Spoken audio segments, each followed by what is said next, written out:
नमस्कार मित्रांनो. आज आपण बुद्धिबळ खेळाचा इतिहास माहिती करून घेणार आहोत.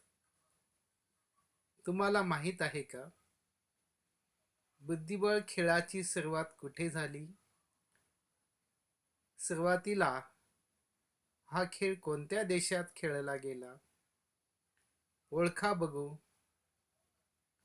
नाही माहीत? तर ऐका. हा खेळ सर्वात प्रथम भारत देशात खेळला गेल्याचे पुरावे आढळतात. भारत देश हा बुद्धिबळ खेळाचा जनक आहे. प्राचीन काळापासून भारतातील राजे महाराजे हा खेळ मनोरंजन आणि करमणूक म्हणून आवडीने खेळत असे. सुरुवातीपासूनच या खेळास राजाश्रय मिळाला.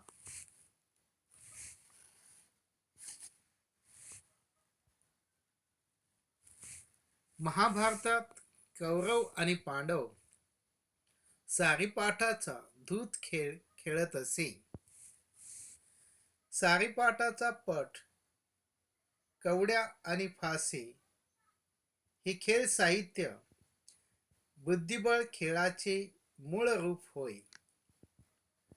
सारीपाटाचा खेळ बुद्धिचातुर्य आणि नशिबाची साथ या दुहेरी तत्वावर आधारित होता.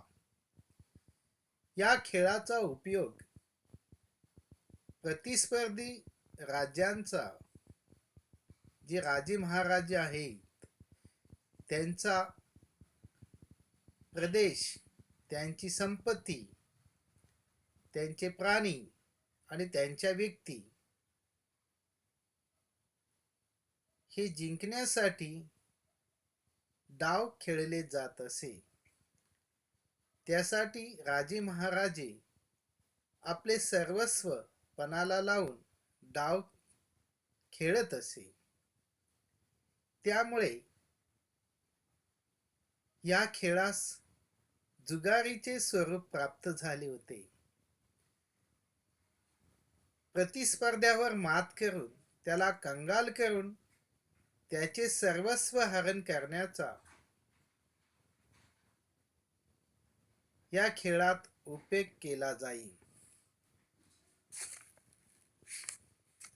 आता आपण बुद्धिबळ खेळाची साहित्यातील पुरावे, संदर्भ माहिती करून घेऊ. सिंहासन बत्तीशीमध्ये व काही पुराणातही या खेळाचा उल्लेख आढळतो. तसेच संस्कृतमध्ये आणि पाली भाषेत व इतर बौद्ध वाङ्मयात या खेळाचा उल्लेख आढळतो. साहित्यामध्ये बुद्धिबळाचा संदर्भ इसवी पूर्व 500 मध्ये भारतात दिघनिकय मध्ये ब्रह्मजलसूत्र या ग्रंथात आढळतो. तर इसवी 600च्या दरम्यान दक्षिण युरोपमध्ये पार्शियामधील साहित्यात पहिला संदर्भ आढळतो. तेथे त्याला शतरंज असे म्हटले आहे. चतुरंगाचा पट व कवड्या फोटोत दाखविल्या आहेत. चतुरंगपट व सारीपाटाचा पट आणि साहित्य हीच मूळ बुद्धिबळ खेळाची रूपे आहेत. या खेळाच्या नियमात आणि पटामध्ये काळ परत्वे बदल होत गेले. चौकोनांची संख्याही काळाच्या ओघात बदलत गेली. बुद्धिबळ खेळासाठी प्रचलित असलेले विविध देशी विदेशी भाषेतील शब्द ही सर्व चतुरंग ह्या शब्दापासून तयार झाली आहेत. चतुरंग म्हणजे सैन्याची 4 अंगे, बलस्थाने, ती पायदळ, घोडदळ, हत्ती आणि रथ ही होय. प्राचीन काळी भारतीय राजे महाराजे हे आपल्या सैन्यात त्यांच्या कौशल्याने वापर करून बुद्धिचातुर्याने प्रतिस्पर्ध्यावर मात करत असे. युद्धभूमीवरील सैन्य रचना चित्रात दाखवली आहे. प्राचीन कालीन भारतीय सैन्याची युद्धभूमीवरील सैन्य मांडणी बघा. सर्वात कडेला हत्ती, त्यालगत घोडे, त्यांच्याजवळ उंट, नंतर वजीर व राजा आणि सर्वात पुढे पायदळ सैन्यदल अशी मांडणी केलेली असे. बुद्धिबळ खेळाच्या पटावर देखील आजही तशीच रचना असलेली आपल्या निदर्शनास येते. आता आपण बुद्धिबळ खेळाचा आधुनिक इतिहास माहिती करून घेऊया. भारतातून हा खेळ इराण, अरबस्थान मार्गे युरोपमध्ये तसेच काश्मीर मार्गे चीनमध्ये जाऊन तेथून तो कोरिया, जपान इत्यादी ठिकाणी प्रसारित झाला. रशिया तो तिबेट, पार्शिया मार्गे गेला. 13व्या शतकात या खेळास बुद्धिबळ, शतरंज ही नावे देण्यात आली. इसवी सन 1200च्या दरम्यान दक्षिण युरोपमध्ये नियम बदलण्यास सुरुवात झाली. आधुनिक खेळाचा कालखंड हा 1450 ते 1850 हा मानला जातो. स्पर्धात्मक खेळाची सुरुवात 1850 ते 1845 दरम्यानच्या कालखंडात झाली. पहिली आधुनिक बुद्धिबळ स्पर्धा लंडनमध्ये इसवी सन 1851ला घेण्यात आली. त्यात जर्मनीचा ॲडॉल्फ अँडरसन विजयी झाला. त्याला आघाडीचा बुद्धिबळतज्ञ मानले जाऊ लागले. 18व्या शतकात बुद्धिबळाचे केंद्र हे दक्षिण युरोपातील फ्रान्स हे बनले. 19व्या शतकात विविध संघटना स्थापन झाल्या, तसेच क्लब स्थापन झाले. आज जगामध्ये 2 आंतरराष्ट्रीय संघटना ह्या जगातल्या महत्त्वाच्या स्पर्धा भरवतात. त्या पुढील प्रमाणे: 1. फेडरेशन इंटरनॅशनल देस इचेक्स म्हणजे फिडे. 2.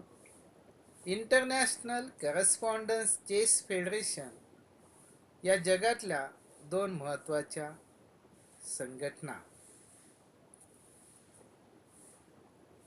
या खेळास आधुनिकतेची जोड लाभलेली आहे. बायबल खालोखाल आज जगात चेस खेळाची पुस्तके उपलब्ध आहे. इतकी विपुल ग्रंथ निर्मिती ही जगातील कुठल्याही खेळावर अद्याप झाली नाही.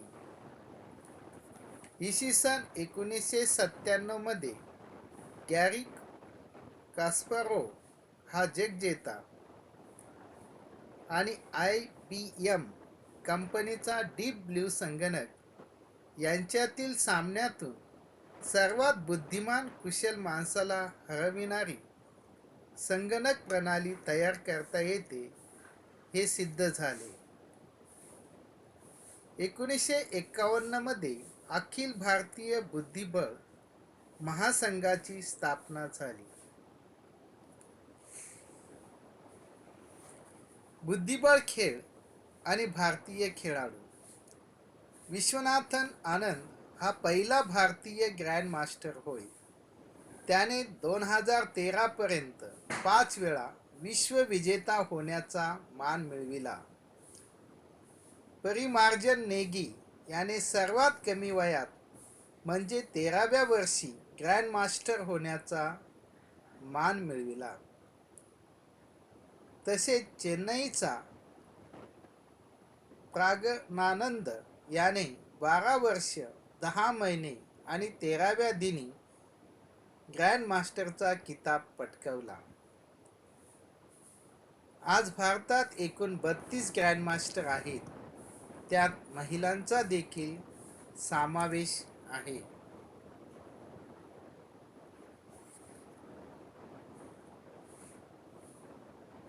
आज आपण खेळत असलेला हा खेळ लोकप्रिय खेळ म्हणून गणला जात आहे. हा खेळ मुक्त आणि वेळेच्या चौकटीत देखील बसविण्यात तज्ज्ञ यशस्वी झाले आहेत. चेस बोर्ड आणि चेस क्लॉक हे बघा. आज आपण बुद्धिबळ खेळाचा इतिहास हा समजावून घेतला आहे. त्यासाठीच हा व्हिडिओ बनविण्यात आला आहे. आवडल्यास लाईक करा आणि शेअर करा आणि चॅनलला सबस्क्राईब करा. थँक्यू. धन्यवाद.